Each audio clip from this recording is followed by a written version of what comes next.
Saúdo os irmãos na graça e na paz do Senhor. Amém? Louvado seja Deus por mais um domingo. É um domingo em que estamos distante fisicamente, mas juntos espiritualmente. O Senhor está conosco. O Senhor nos uniu. A palavra de Deus diz para nós que Cristo é aquele que nos une, é aquele que nos faz um só povo, aquele que nos faz sua igreja.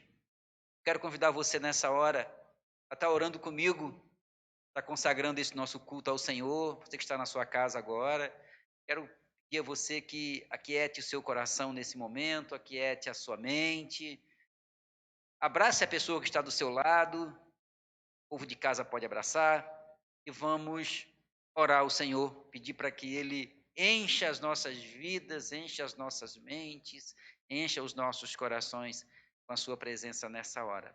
Baixe a sua cabeça, quieta seu coração e oremos. Senhor, obrigado, Pai. Obrigado, Deus, por mais um domingo que o Senhor nos concede. Obrigado, Deus, porque o Senhor é o Deus de coisas boas, de coisas grandes. És um Deus de grandes propósitos, és o Deus de finalidades. Então nós cremos que o Senhor tem um propósito em tudo. Por isso, ó Deus, nós te louvamos, porque nada que o Senhor faz é sem um motivo. Nada que o Senhor faz, não faz que não seja para a tua glória. Glorifica teu nome, Senhor. Glorifica o teu nome no que está acontecendo hoje. Glorifica o teu nome, ó Pai amado, neste momento de culto a ti. Glorifica o teu nome na ministração do louvor. Glorifica o teu nome na pregação da tua palavra. Visita as famílias nesta hora. Visita o teu povo, em nome de Jesus. Vai recebendo os louvores e vai falando aos nossos corações. É a nossa oração, Senhor amado, em nome de Jesus. Em nome de Jesus. Amém, Senhor. Amém. Quero chamar a Laís, o Felipe, o Nicolas. A gente está louvando ao Senhor nessa hora. Um momento de louvor e adoração ao nosso Deus Todo-Poderoso.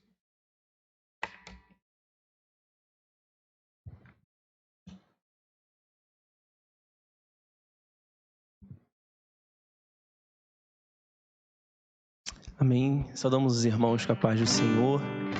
É muito bom estarmos reunidos mesmo em casa para poder adorar o nome do nosso Deus. Nós vamos dar glórias a Ele. Glória, glória, aleluia. Amém. Salmos hinos 377.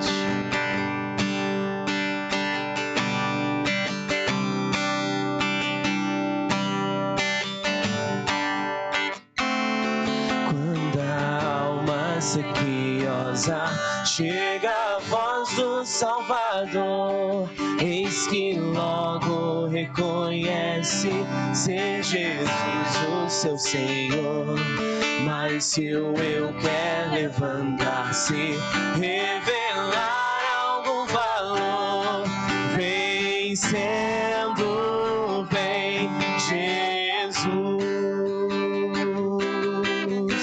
Glória, aleluia. Glória, glória, aleluia. Glória, glória, aleluia. Vencendo vem Jesus. Nesse mundo havemos crentes de ter sempre algum pesar, mesmo lutas, desabores que nos venham perturbar. Mas se o mal nos ameaçar, de alegria nos roubar, vencendo vem Jesus.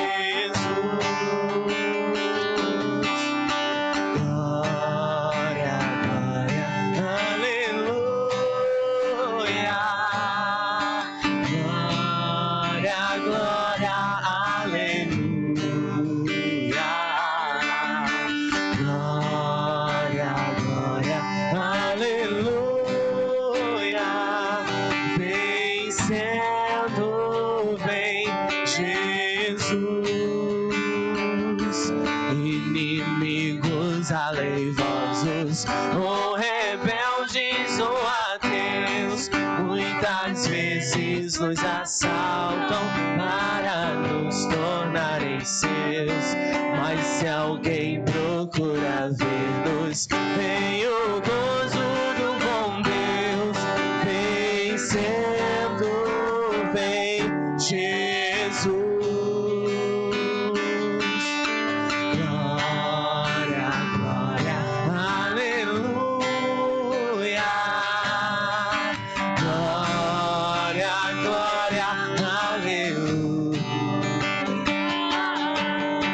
Glória, glória, aleluia.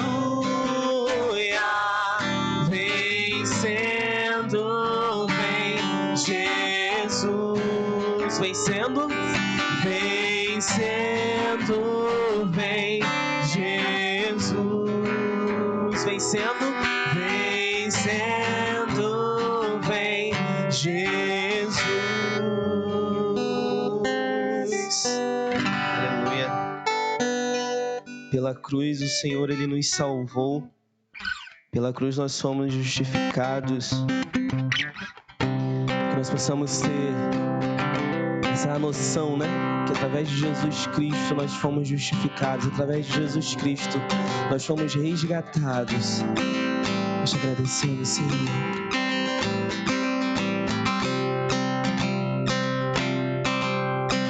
Eu amo para a cruz, e para a cruz eu vou, do seu sofrer participar, em sua obra vou cantar. Meu Salvador, na cruz mostrou o amor do Pai, o justo Deus.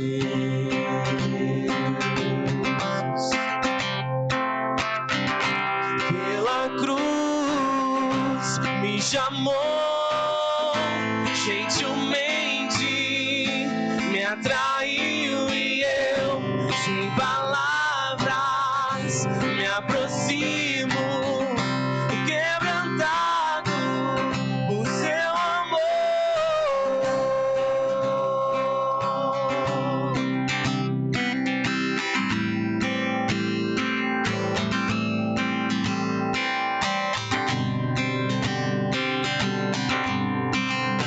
Senhor, nós te adoramos. Da vida, de graça recebi, por sua cruz, a morte me livrou, trouxe minha vida. Eu estava condenado, mas agora pela cruz eu fui reconciliado.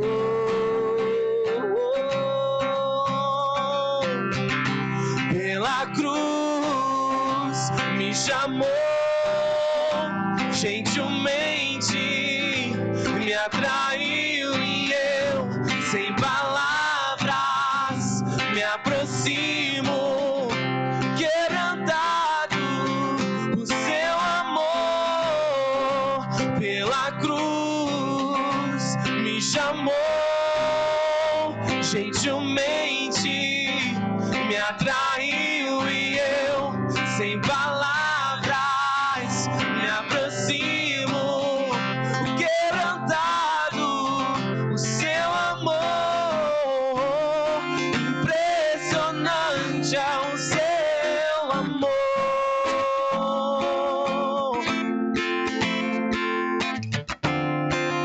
Me redimiu e me mostrou o quanto é fiel.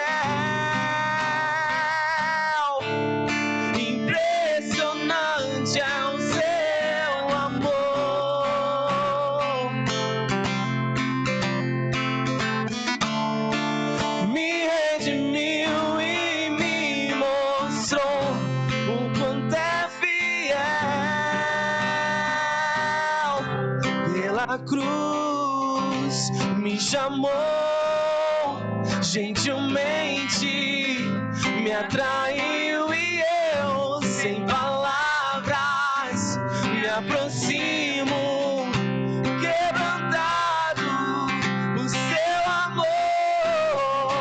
Pela cruz me chamou, gentilmente me atraiu e eu, sem palavras, me aproximo, quebrantado o seu amor.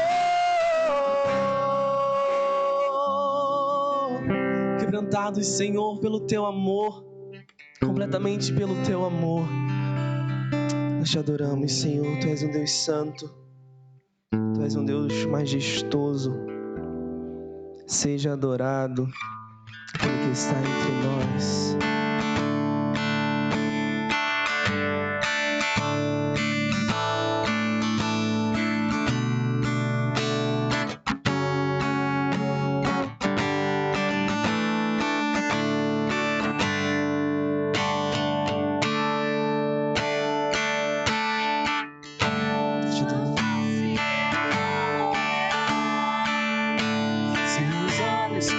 Chamas de fogo, seus pés reluzentes, suas mãos poderosas. Bendito é o Cordeiro de Deus, bendito é o Cordeiro de Deus. Sua face é como um leão, seus olhos como chamas de fogo, seus pés reluzentes, suas mãos poderosas. Bendito é o Cordeiro de Deus, bendito é o Cordeiro de Deus. Seja adorado aquele que está entre nós, adorado no seu santo monte. Seja adorado Cristo, o Filho de Deus, para sempre, sempre, amém. Pelos séculos dos séculos, amém. Santo é o Senhor, santo é o Senhor. A face é como um leão, seus olhos como chamas de fogo, seus pés reluzentes, suas mãos poderosas. Bendito é o Cordeiro de Deus, bendito é o Cordeiro de Deus. Seja adorado aquele que está entre nós, adorado no seu santo monte.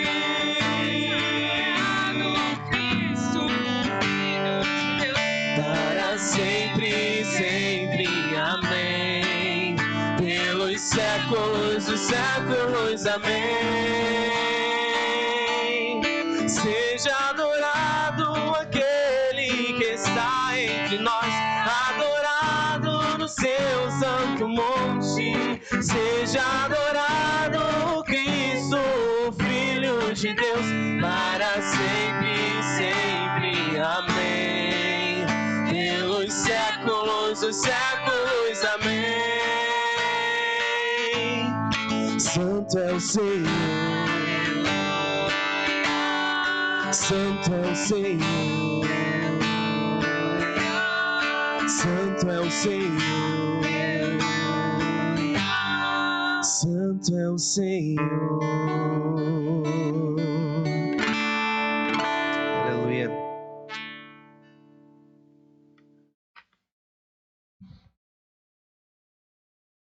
Aleluia, santo é o Senhor. Louvado seja Deus, louvado seja o nome do Senhor, nosso Deus, o Todo-Poderoso. Nessa hora, em casa, eu quero convidar você a abrir a sua Bíblia no livro do Evangelho de Lucas, capítulo 23. Nós estaremos lendo aqui do verso 39 ao verso 43. Lucas, capítulo 23, do verso 39 ao verso 43. A palavra do Senhor, ela diz assim para nós, Lucas 23, do 39 ao 43, diz assim a palavra do Senhor: os dois malfeitores crucificados, um dos malfeitores crucificado, blasfemava contra ele, dizendo: não és tu o Cristo? Salva-te a ti mesmo e a nós também. Respondeu-lhe, porém, o outro, repreendendo: nem ao menos temes a Deus, estando sob igual sentença? Nós, na verdade, com justiça, porque recebemos o castigo que os nossos atos merecem, mas este nenhum mal fez. E acrescentou: Jesus, lembra-te de mim quando vieres no teu reino. Jesus lhe respondeu: em verdade te digo que hoje estarás comigo no paraíso. Senhor, obrigado por tua palavra, obrigado por mais um domingo. Obrigado, Senhor, pelo privilégio que temos de poder, Senhor, ministrar a tua sagrada escritura. Ó Deus, que esta palavra, Senhor, fale aos nossos corações, fale aos corações dos nossos ouvintes, fala às mentes, Pai, fale, ó Deus, àqueles que precisam tomar uma posição diante do Senhor. Ó Deus, em nome de Jesus, que seja uma noite de salvação, que seja uma noite de libertação, que seja uma noite em que o Teu nome seja glorificado através das vidas que se renderão aos Teus pés. É a nossa oração, Senhor, em nome de Jesus. Amém, Pai. Amém, Senhor. Amém.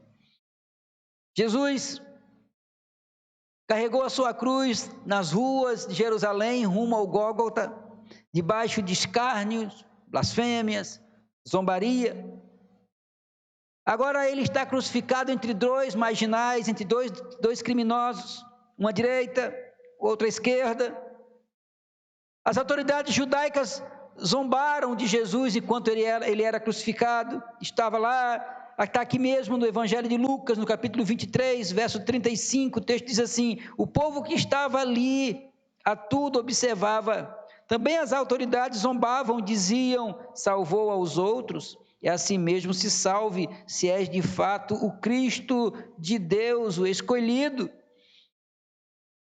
Os soldados escarneciam de Jesus. Vejam, Lucas 23, verso 36, a palavra diz: igualmente os soldados o escarneciam e, aproximando-se, trouxeram-lhes vinagre, dizendo: se tu és o rei dos judeus, salva-te a ti mesmo.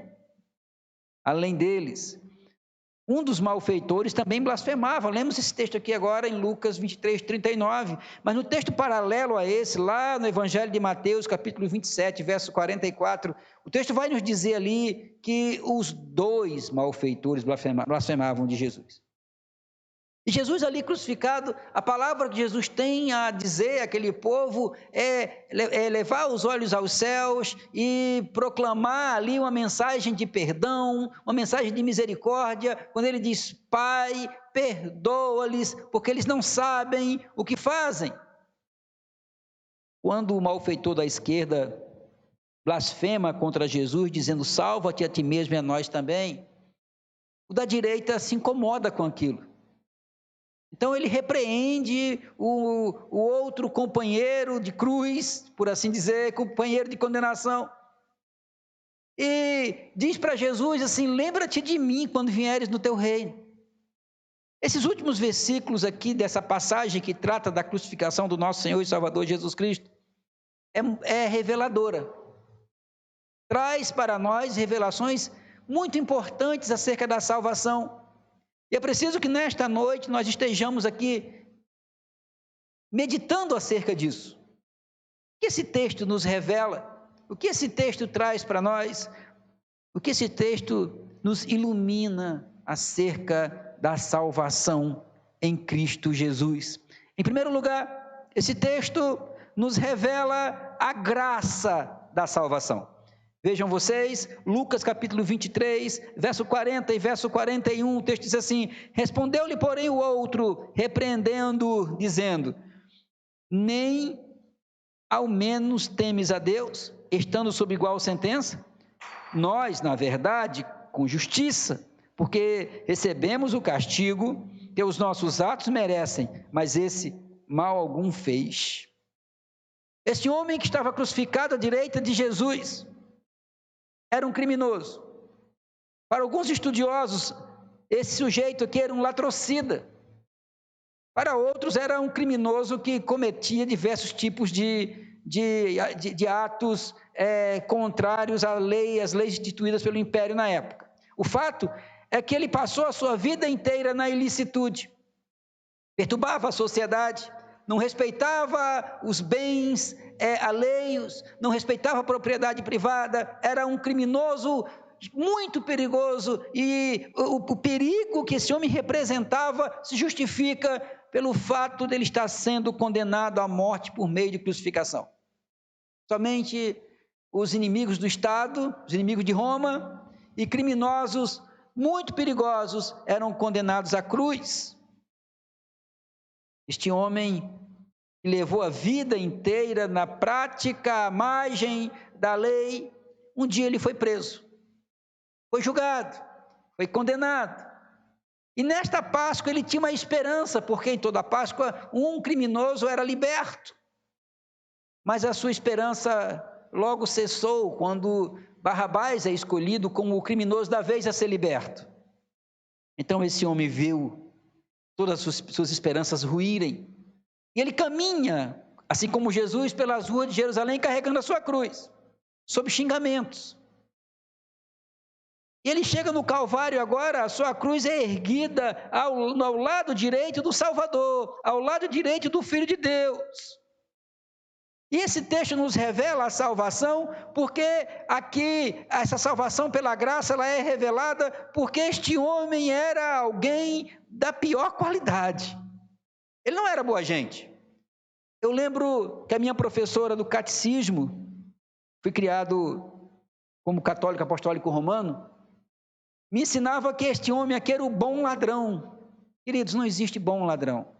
Não existe um bom criminoso. Nenhum criminoso é bom. Criminoso é gente ruim. É gente que faz mal à sociedade. É gente que faz mal ao próximo. Este homem, ele reconhece que a sua sentença era justa, o que demonstra para nós como a graça de Deus, ela opera de uma forma eficaz, poderosa. Vejam, no verso 41, esse homem vai dizer assim: nós, na verdade, com justiça, porque recebemos o castigo que os nossos atos merecem. Ele reconhece que a morte de cruz, para ele e para o seu outro malfeitor, era o castigo apropriado, adequado e justo para os crimes que eles haviam cometido. O fato é que esse texto nos revela a graça na salvação, porque se não fosse pela graça, esse homem jamais poderia ser salvo. Se a salvação dependesse dos nossos méritos, das nossas obras, da nossa bondade, este homem jamais, de forma alguma, poderia ter herdado o reino de Deus. Ele não foi batizado, ele não fez qualquer discipulado, não fez parte de uma classe para ser membro de igreja alguma. Este homem não participou de nenhum tipo de ritual, de nenhum tipo de sacramento. Este homem foi salvo simplesmente porque Jesus o quis salvar. Foi pela graça. Pela graça. E a salvação, ela é pela graça, meus amados irmãos. E a salvação, ela é pela graça. Nós devemos dar glória a Deus toda vez que mencionamos esse termo, porque a graça que nos salva é a mesma graça que nos traz paz. Nós costumamos fazer um diagrama quando falamos de salvação. A salvação, ela é possível porque Deus é soberano, e como soberano, pela graça, Ele salva, e Deus só pode salvar pela graça porque Ele é soberano, e essa salvação pela graça, a divina do Deus que é todo poderoso, nos traz paz. A natureza da salvação é paz. Paz.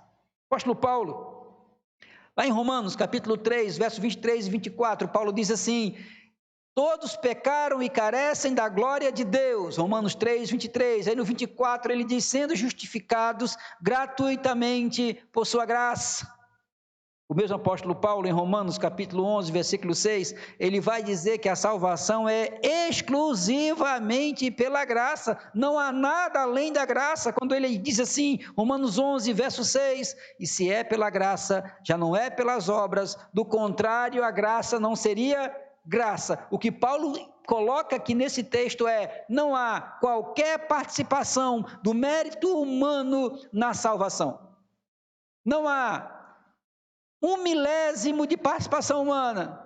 Não há na salvação. 99% graça e 0,1% obras. Não existe isso na salvação. Salvação, ela é pela graça, inteiramente pela graça, exclusivamente pela graça. Por isso que Paulo, lá em Éfeso, capítulo 2, versículo 9, ele diz: para que ninguém se glorie.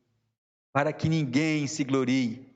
Olhamos para a vida desse homem, um criminoso, condenado à morte, morte de cruz, pendurado no madeiro, crucificado ao lado de Cristo. Ele olha para Jesus e ali Jesus o salva pela graça, porque não há nada de bom neste homem, não há nenhuma boa obra nesse homem, não há nenhuma virtude neste homem. A única coisa que este homem fez a vida inteira foi pecar, transgredir, fazer mal ao próximo, e agora Jesus olha para ele e fala assim: ainda hoje estarás comigo no paraíso.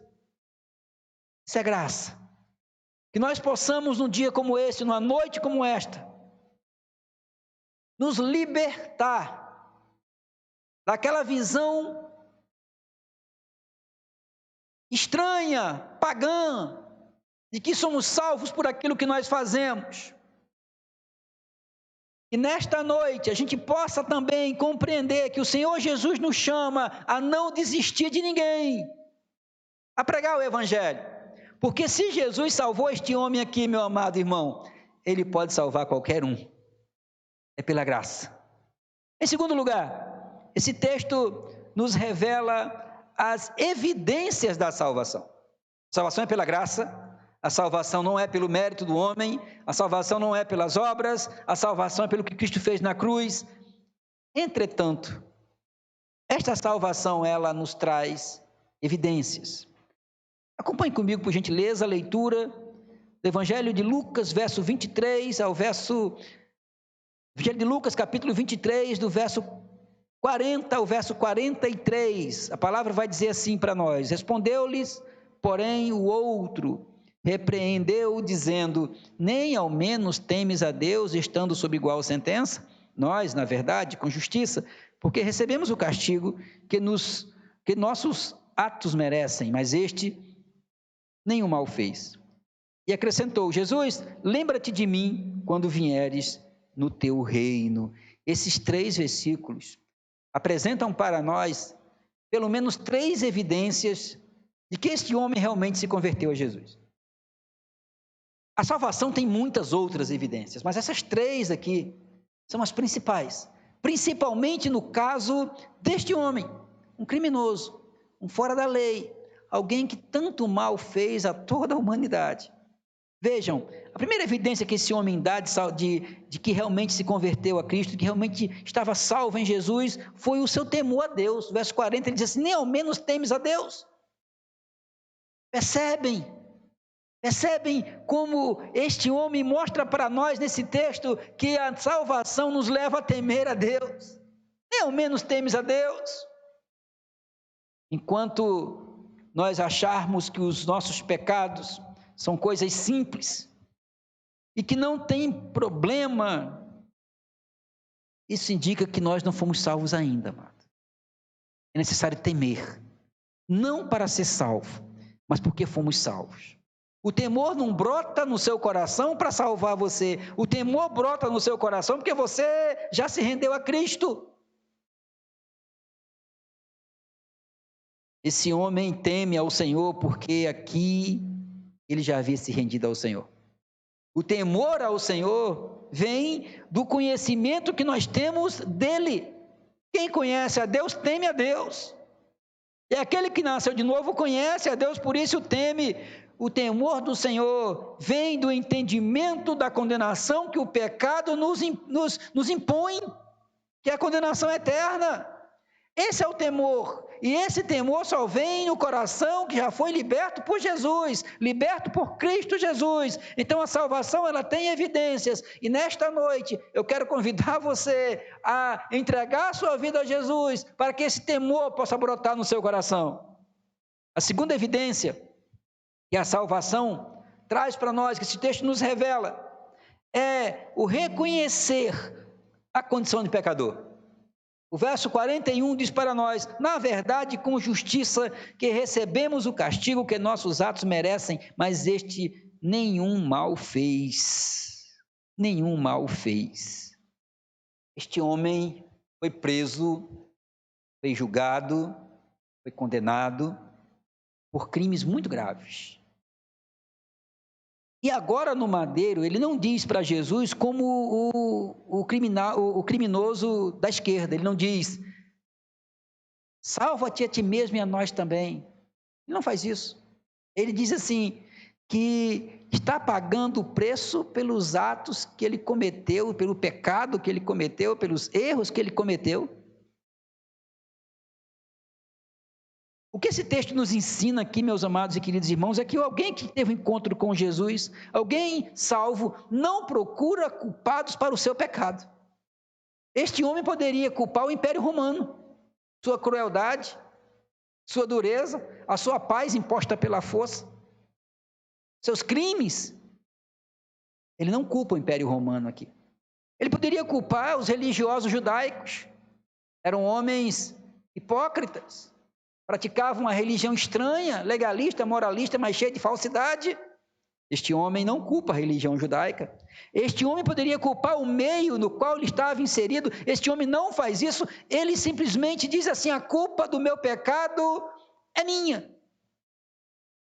Irmãos, nós olhamos agora ao nosso redor, a nossa sociedade, e o que se percebe é um estado de putrefação absoluta.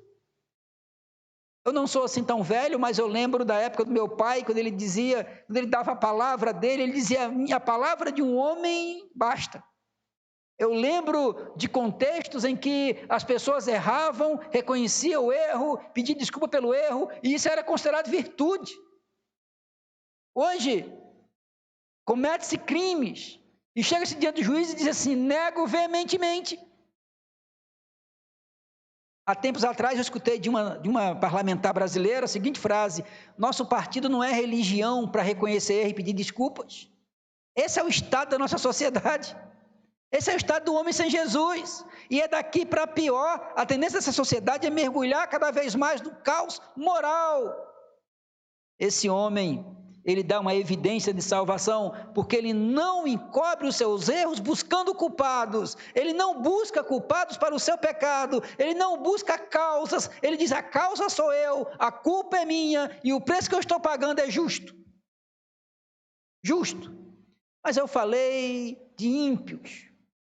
Nós temos problemas semelhantes dentro da igreja, pessoas que se dizem crentes, que cometem erros grosseiros e culpam os outros. Como pode? Isso entre o ímpio é perfeitamente compreensível, embora não seja aceitável.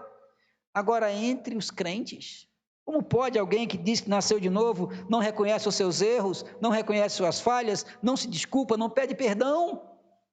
Como que pode dizer que teve um encontro com Cristo dessa forma?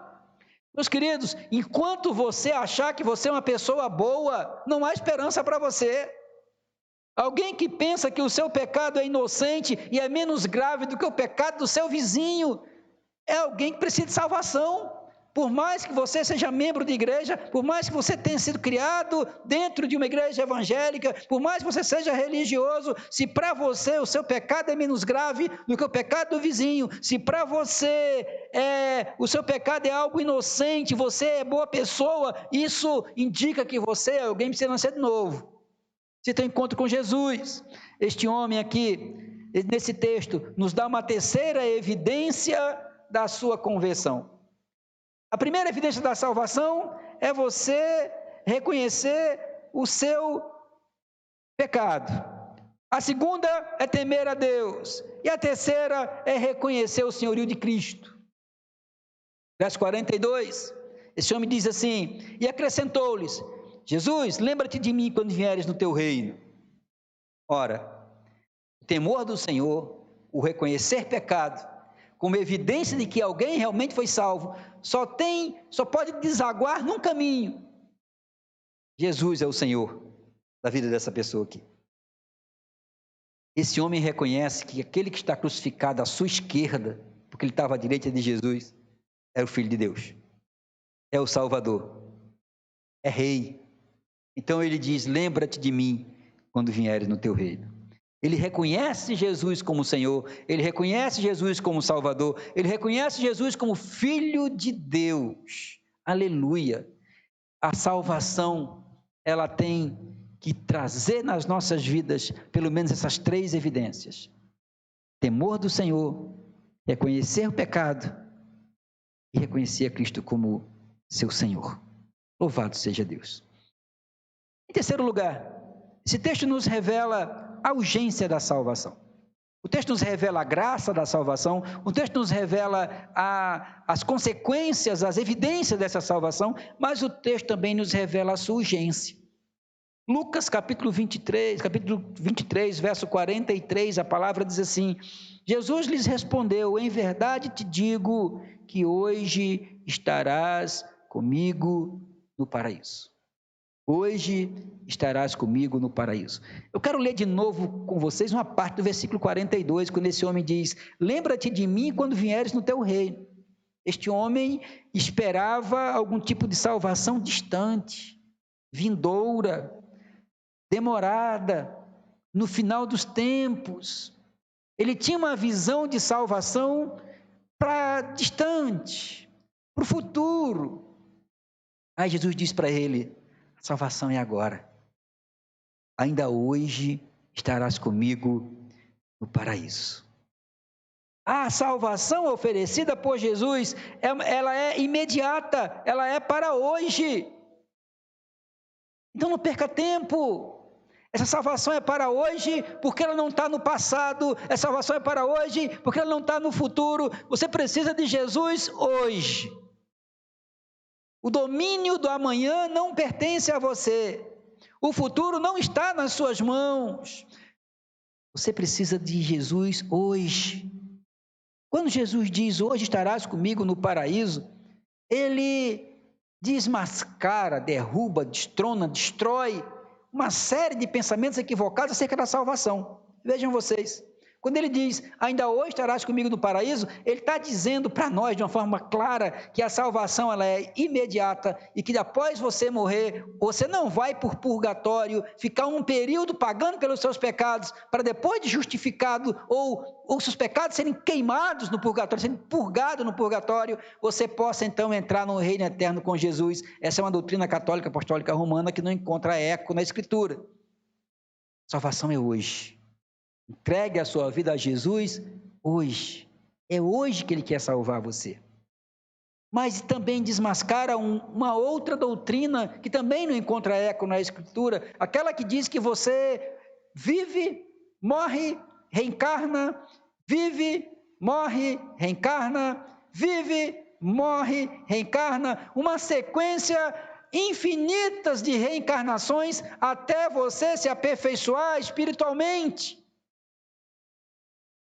Jesus diz: hoje estarás comigo no paraíso. Eu quero que você olhe para a vida desse homem. Se alguém precisava ser aperfeiçoado espiritualmente, era esse sujeito aqui. Criminoso, gente da pior espécie. Jesus diz assim: estarás comigo no paraíso hoje. Seus pecados foram perdoados hoje. Você nasceu de novo hoje. Você é nova criatura hoje. Aleluia! A Bíblia não fala absolutamente nada sobre reencarnação. Não há ensino de reencarnação na Bíblia. A Bíblia fala de ressurreição em Jesus. A Bíblia fala de nascer de novo. A Bíblia fala de nova vida. A Bíblia fala de ressurreição. Louvado seja Deus. Mas há um ponto importante aqui para nós pensarmos, né? Jesus não tira esse homem da cruz. Isso é fato. Porque se esse homem se converteu, isso também destrona o pensamento de alguns evangélicos, pensamento estranho, de que o criminoso se converte a Cristo não deve mais nada à sociedade, deve. Na verdade, se realmente nós nos convertemos a Cristo, devemos chegar diante do juiz e falar para ele todos os crimes que nós cometemos e aceitar a penalidade que nos foi imposta. Isso é ser crente, ser convertido. Aquele homem foi salvo, foi para a glória, está com Cristo, mas os crimes que ele cometeu contra o mundo, contra a sociedade, contra o seu próximo, ele pagou aqui. Foi necessário, é necessário, precisa ser assim. E Jesus diz, ainda hoje estarás comigo no paraíso. Agora veja vocês o criminoso da esquerda. Ele estava na mesma circunstância do da direita. Perto de Jesus, ouvindo Jesus, vendo Jesus, sentindo Jesus, mas ele não se rende, não se quebranta, a cerviz permanece endurecida, então ele morre e perece eternamente, eternamente. A pior coisa que pode acontecer com o ser humano é permanecer com seu coração endurecido diante da oferta da graça. É permanecer com a sua cerviz endurecida diante do nome de Jesus. É permanecer com a sua mente fechada diante da mensagem de salvação. A pior coisa que pode acontecer para alguém não é passar por uma doença terrível nessa terra, não é ser condenado por crimes que cometeu nessa terra, não é simplesmente ser acometido de uma doença fatal, mas é passar a eternidade longe de Deus, porque rejeitou a mensagem salvadora, porque virou as costas à porta aberta da salvação, porque olhou para Cristo e disse, eu não preciso de você. A salvação é urgente, a salvação é para hoje, a salvação é para agora. Meus amados, a palavra de Deus diz para nós que a salvação ela é pela graça, e não há mérito em nós. Isso deve nos levar a uma vida de humildade, uma vida de comunhão com os nossos irmãos, compreendendo a falha do outro, o erro do outro, o tropeço do outro, porque não somos melhores. Estou falando de crente.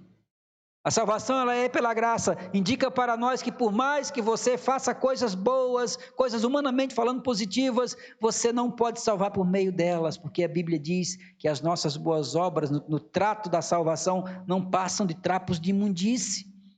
A salvação ela é pela graça, porque se assim não fosse, ninguém seria salvo.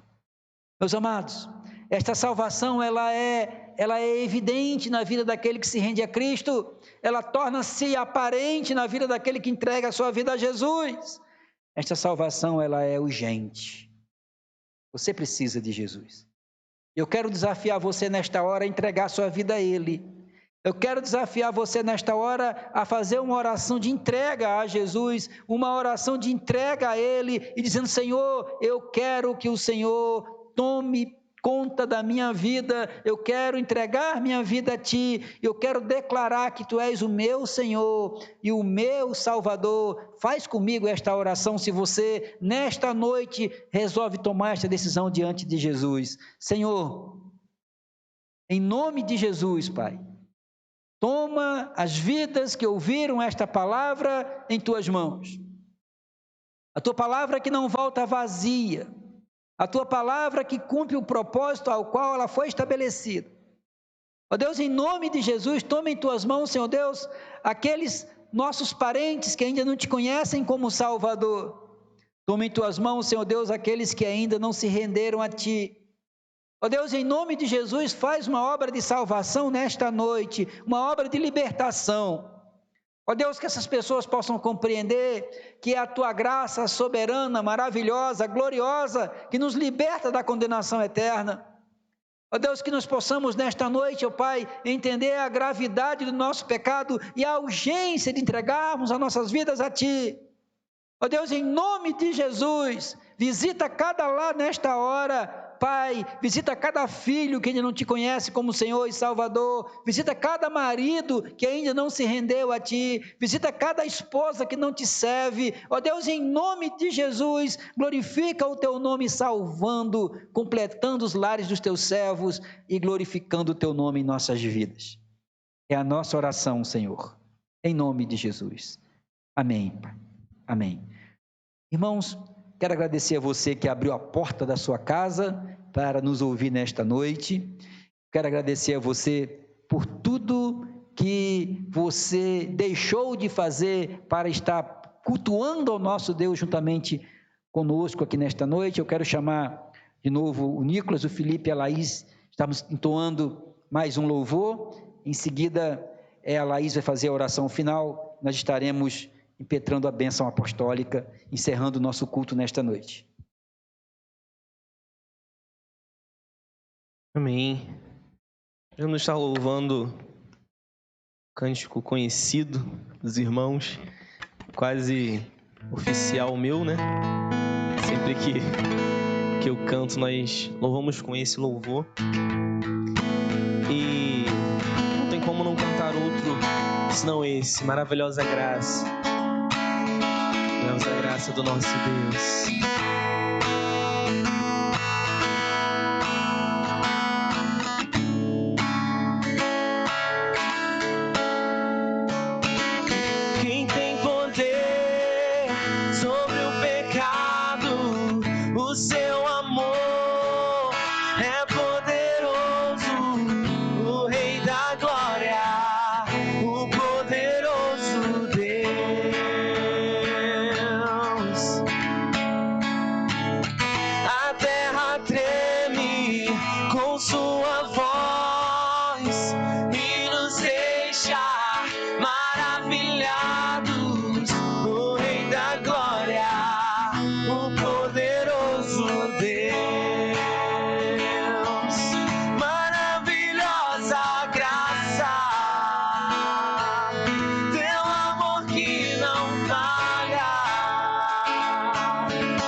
Somos livres. O Senhor, Ele morreu naquela cruz para nos justificar. Nele foram imputados todos os nossos pecados. Ele morreu como um cordeiro. Como um cordeiro Ele foi imolado naquela cruz, mas Ele ressuscitou. Ele ressuscitou como um leão. Adora Ele, diga: digno é o Cordeiro de Deus.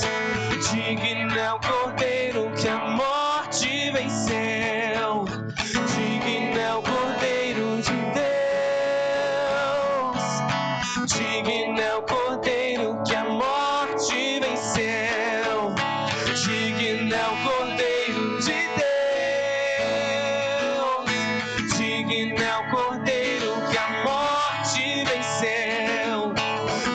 digno é o Cordeiro de Deus, digno, maravilhosa graça, teu amor que não falha, tomou o meu lugar, levou a minha cruz, teu sangue me salvou, minha dívida pagou.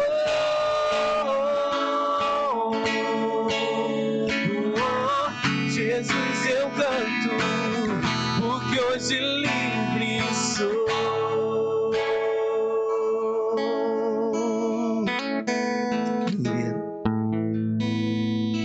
Laís estará fazendo a nossa oração final. Senhor Deus, nosso amado Pai, estamos aqui, Senhor, mais uma vez para te agradecer por tudo que tens feito em nossas vidas, Senhor. Senhor, muito obrigado por suas misericórdias derramadas em nossas vidas. Senhor, entregamos a vida de cada um que está escutando essa mensagem, Senhor, essas músicas em tuas mãos, Senhor. Vai trabalhando no coração de cada um. Te agradecemos por tudo, em nome de Jesus. Amém. Amém. Recebam a bênção, amados. Que a graça do nosso Senhor e Salvador Jesus Cristo, o amor bendito do nosso Deus e Pai, a comunhão e as consolações do Espírito Santo sejam conosco e com todo o Israel do Senhor espalhado por toda a face da terra, hoje e para todos sempre. Amém. Amém. Um bom domingo a todos, uma boa semana na direção do Pai. Deus abençoe vocês.